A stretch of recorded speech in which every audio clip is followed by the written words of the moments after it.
ಈಗ ಯತ್ನಾಳ್ ಅವ್ರಿಗೆ ಒಂದು ಈಗ ಶಿಸ್ತುಕ್ರಮ ಆಯ್ತು ಅವ್ರ ಮೇಲೆ. ಈಗ ಅವ್ರ ಪರವಾಗಿ ಅದನ್ನು ವಾಪಸ್ ತಗೋಬೇಕಂತೇಳಿ ಒಂದಿಷ್ಟು ನೋಡೋಣ ಏನೇನು ನಡೀತದೆ. ಈಗ ನಾವೊಂದು ರಾಷ್ಟ್ರೀಯ ಪಕ್ಷದಲ್ಲಿ ಇದ್ದೇವೆ, ಆ ಡಿಸಿಪ್ಲಿನ್ದಲ್ಲಿ ನಾವು ಹೋಗ್ಬೇಕಾಗಿದೆ. ಮತ್ತು ವರಿಷ್ಠರು ಮನಸ್ಸು ಮಾಡಿ ವಾಪಸ್ ತಗೊಳ್ಳಿ, ಅದು ಅವ್ರು ಬಿಟ್ಟಂತ ವಿಚಾರ. ನೋಡ್ರಿ, ಇದು ಈ ಬಗ್ಗೆ ನಾನು ಭಾಳ ವಿಶ್ಲೇಷಣೆ ಮಾಡ್ಲಿಕ್ಕೆ ಹೋದಿಲ್ಲ. ನೋಡು, ವರಿಷ್ಠರು ಎಲ್ಲವನ್ನು ತೆಗೆದುಕೊಂಡು ನೋಡ್ಕೊಂಡು ತೀರ್ಮಾನ ತಗೊಂಡಿರ್ತಾರೆ. ಹೀಗಾಗಿ ಮತ್ತೆ ಎಲ್ಲರೂ ಒಗ್ಗಟ್ಟಿನಿಂದ ಹೋಗ್ಬೇಕು ಅನ್ನುವಂಥ ನಮ್ದೊಂದು ಆಸೆ, ನನ್ನ ವೈಯಕ್ತಿಕವಾಗಿ. ಎಲ್ಲರೂ ಕೂಡಿಕೊಂಡು ಪಕ್ಷವನ್ನು ಕಟ್ಟಬೇಕು, ಪಕ್ಷ ಇನ್ನೂ ಎಷ್ಟು ಬಲಾಢ್ಯ ಆಗಬೇಕನ್ನೋದು ನಮ್ದೆಲ್ಲ ಆಸೆ. ಅದಕ್ಕೆಲ್ಲ ಅವಕಾಶವನ್ನು ಅವ್ರು ಕೊಟ್ಟರು. ಅದಾದಮೇಲೆ ಹಿಂಗಾಗಿದೆ.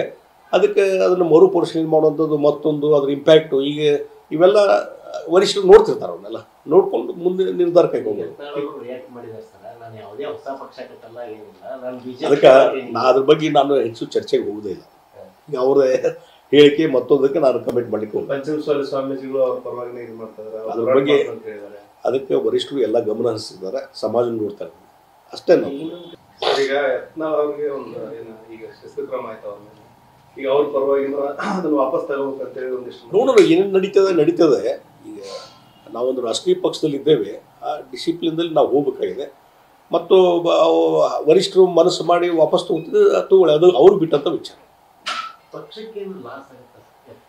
ನೋಡ್ರಿ, ಇದು ಈ ಬಗ್ಗೆ ನಾನು ಭಾಳ ವಿಶ್ಲೇಷಣೆ ಮಾಡ್ಲಿಕ್ಕೆ ಹೋದಿಲ್ಲ. ನೋಡು, ವರಿಷ್ಠರು ಎಲ್ಲವನ್ನು ತೆಗೆದುಕೊಂಡು ನೋಡ್ಕೊಂಡು ತೀರ್ಮಾನ ತಗೊಂಡಿರ್ತಾರೆ. ಹೀಗಾಗಿ ಮತ್ತೆ ಎಲ್ಲರೂ ಒಗ್ಗಟ್ಟಿನಿಂದ ಹೋಗ್ಬೇಕು ಅನ್ನುವಂಥ ನಮ್ದೊಂದು ಆಸೆ, ನನ್ನ ವೈಯಕ್ತಿಕವಾಗಿ. ಎಲ್ಲರೂ ಕೂಡಿಕೊಂಡು ಪಕ್ಷವನ್ನು ಕಟ್ಟಬೇಕು, ಪಕ್ಷ ಇನ್ನೂ ಎಷ್ಟು ಬಲಾಢ್ಯ ಆಗಬೇಕನ್ನೋದು ನಮ್ದೆಲ್ಲ ಆಸೆ. ಅದಕ್ಕೆಲ್ಲ ಅವಕಾಶವನ್ನು ಅವ್ರು ಕೊಟ್ಟರು. ಅದಾದಮೇಲೆ ಹಿಂಗಾಗಿದೆ. ಅದಕ್ಕೆ ಅದನ್ನು ಮರುಪರಿಶೀಲನೆ ಮಾಡುವಂಥದ್ದು, ಮತ್ತೊಂದು ಅದ್ರ ಇಂಪ್ಯಾಕ್ಟು, ಈಗ ಇವೆಲ್ಲ ವರಿಷ್ಠರು ನೋಡ್ತಿರ್ತಾರೆ. ಅವನ್ನೆಲ್ಲ ನೋಡ್ಕೊಂಡು ಮುಂದೆ ನಿರ್ಧಾರ ಕೈಗೊಂಡು. ಅದಕ್ಕೆ ಅದ್ರ ಬಗ್ಗೆ ನಾನು ಹೆಚ್ಚು ಚರ್ಚೆಗೆ ಹೋಗುವುದೇ ಇಲ್ಲ. ಈಗ ಅವ್ರದೇ ಹೇಳಿಕೆ ಮತ್ತೊಂದಕ್ಕೆ ನಾನು ಕಮೆಂಟ್ ಮಾಡ್ಲಿಕ್ಕೆ ಹೋಗಿ ಪಂಚಮಸಾಲಿ ಸ್ವಾಮೀಜಿಗಳು ಅವ್ರ ಪರವಾಗಿ ಇದು ಮಾಡ್ತಾರೆ. ಅದ್ರ ಬಗ್ಗೆ ಅದಕ್ಕೆ ವರಿಷ್ಠರು ಎಲ್ಲ ಗಮನ ಹರಿಸಿದ್ದಾರೆ, ಸಮಾಜ ನೋಡ್ತಾರೆ ಅಷ್ಟೇ. ನಾವು